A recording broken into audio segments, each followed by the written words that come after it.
Hello, and it is Monday, September 27th, 2021. I'm doing a quick show here on basically time left on Earth and also the future of the U.S. military, where I think it's going. So this video will be very brief and quick, and I'll just give some opinions here that I have. So there's much debate on YouTube, on filterless YouTube, let's say, about how much time there is left on the Earth and how much, just in general, like when time becomes undone. That's what I'm debating and what I'm trying to get to the bottom of and figure out. And so this is kind of in addition to the last video that I had. I'm not so sure if I'm reiterating myself here because I kind of didn't watch that video in a while. And I don't think I brought up this rather salient detail, which is that we have a lot of time here left because many things have yet to occur, such as the sun will not go dark for quite some time, and that might not be the case entirely. What might happen is the volcanoes might go off, and that might block out the sun. That might be what the Book of Revelation is stating. The other thing is that the really big salient factor is that the age of Aquarius itself is when Christ comes back. And the age of Aquarius didn't really begin until 1962, which is fairly recently. And the age of Aquarius lasts for around 2,000 years, give or take, roughly speaking. So we have a long time left in the age of Aquarius, which means we should have a long time left. At least probably my estimate is at least 1,000 years left here worth of time until basically time becomes undone.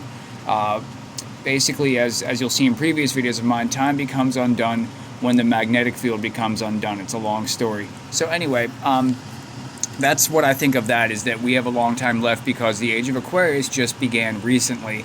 And so it's going to be a while until, because that's what Christ says in the Gospel of Christ. Christ says, my return will come when the man with the pitcher of water appears. And the man with the pitcher of water is the constellation Aquarius, because Christ was Vesica Pisces, the fish. And after that, it's Age of Aquarius, which is what we're in now, which is why this song in the 1960s kicked off the Age of Aquarius. And one of the reasons why they came out in the open in the 1960s in terms of the occult, like Charles Manson, and or New Age movement came out of the 1960s big time. In alternative lifestyles such as the hippies came out of the 60s, and the reason why all that came out is because that was the beginning of the Age of Aquarius, and it was the appropriate time to start that. And to I'm not stealing someone's material here, but to show you that the New Age began then, and that this Age of Aquarius began then. The hippies, as their symbol, of course, had the peace symbol. Now this is an idea that I'm taking from Round Saturn's Eye. So I'm giving him credit here and telling you that this is not my idea, this is one of his ideas, is that you take the peace symbol and you turn it upside down, and it becomes Christ on the cross upside down. Okay, and that's by design, of course. So anyway, next topic will be, let's talk about the future of the U.S. military. So the U.S. military appears to be withdrawing from many theaters of operation recently. And so this is part of what I believe to be the age of, or beginning of peace, let's say, of global peace, because no one really wants war anymore. I do not believe that we're going to engage in the long war at all. The long war is something described by Zbigniew Brzezinski, who works at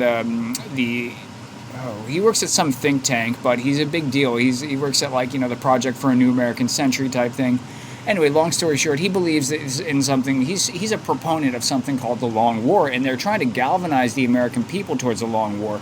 Now, I think that what they would do is, instead of having a long war, they're going to have a long Cold War, and it's also going to be a very fake war, because like I've said in previous videos, look at how fake the sanctions are that they had previously under the Trump administration. And Trump, by the way, is also firmly in the pocket of the elite. He is with them, and he works with them. They all kind of work together globally, as a big cabal, as a big club. Anyway, so by and large, it's kind of fake what they're doing, and the people who get caught up with it are either just, I don't know what they're going to do with them, if they're going to have them as ritualistic sacrifices, or if they're just going to be like, okay, they're going to have them believe the lie that we're going to go to war with Russia and China.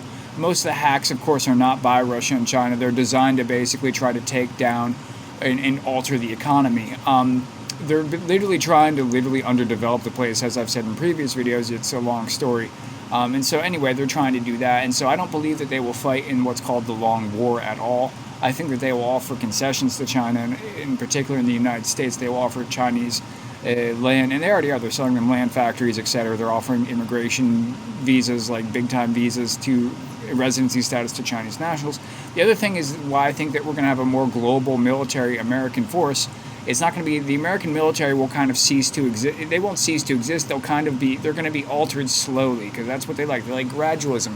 So my opinion is that they're going to take the American military, and they already are. There's a lot of Chinese nationals in the American military. Like, for example, I found a wallet on the ground the other day, and it was from a Chinese national who's in the American military. His last name was very much Chinese. It doesn't, that's kind of case in point of, like, of the military becoming global. That, and you can see advisors around President Biden who clearly are Chinese, so it's like, we're kind of merging with them, and we're kind of having social credit score go here and all that. So we're kind of merging with them. So anyway, what we're discussing here, though, is basically where our military is going to go. So what's going to happen is we're probably going to not declare war too much anymore. Is what I think is going to happen. There's not going to be any more of these. We might stop war, basically. I don't think we're going to engage in the long war, and if they do, it's going to be very fake, because right now the sanctions are really fake, or they've been fake. And a lot of the news coming out of there is just designed to rile people up. And the people who get caught up with it, I feel sorry for, because they believe the lie, And then they, it's like mostly the older people. Like my dad, for example, thinks that they rigged the election and stuff like that with Trump. It's like, hopefully he snaps out of it. Anyway, because a lot of what they're doing right now is just political theater. It's kind of interesting. Anyway, theater meaning that it's not really like real live world operations.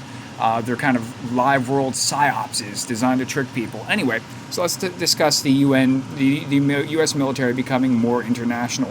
What's going to happen is we have a big military buildup and presence globally, okay? We have like 250 some odd military bases. What I think will happen is those military bases will be housed by an international force. Maybe not quite the UN, maybe it will be the U.S. merged with China a bit and the U.S. merged with the UN a bit. We're going to downsize our military, is what's going to end up happening. And now the other thing is that this could go in the completely other direction, is that they could basically, the U.S. could still keep its empire status and instead go back to war somewhere, because we have a bunch of boogeymen right now. So there's a possibility that could totally change, but I doubt it will. I don't think it will. They had a bunch of, when they were firing missiles with the Iranians and stuff, they weren't even hitting each other. This happened a couple years ago. With something with them. So that's the case in point. So I think that the people sitting in these military bases, they're not going to let them go to waste. They'll probably be housed by international forces, because some of them are quasi-important. But mostly they're not that important. Heck, some of them might go abandoned. Camp Bondsteel was important for as a Cold War strategy. Camp Bondsteel is a huge military base in Eastern Europe. It's actually the reason why it's the reason why Kosovo exists as a country. One of many military bases we got, and I don't know what they're going to do with that, because what's the use in that if we're not going to really go to war with Russia? And because that's what that thing's designed for. The Camp Bondsteel watches the East, basically. It's a huge camp. And so and then you also have to wonder, we'll keep bases in the Middle East.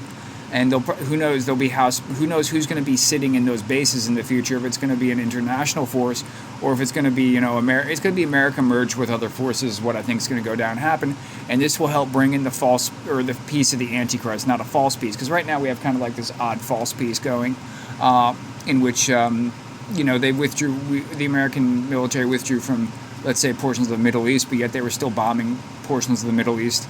They're still bombing Yemen, they're still bombing other parts, they're still bombing Afghanistan, but they eventually withdrew totally from Afghanistan, is what happened recently. We withdrew our forces there, and we withdrew our forces from Iraq. So what I think is going to happen is that we're going to scale back our military, and that eventually there's just going to be a merging of the global military, and it will probably be an international force like the UN, and this is why it is called UN. The agenda used to be referred to as UN Agenda 21.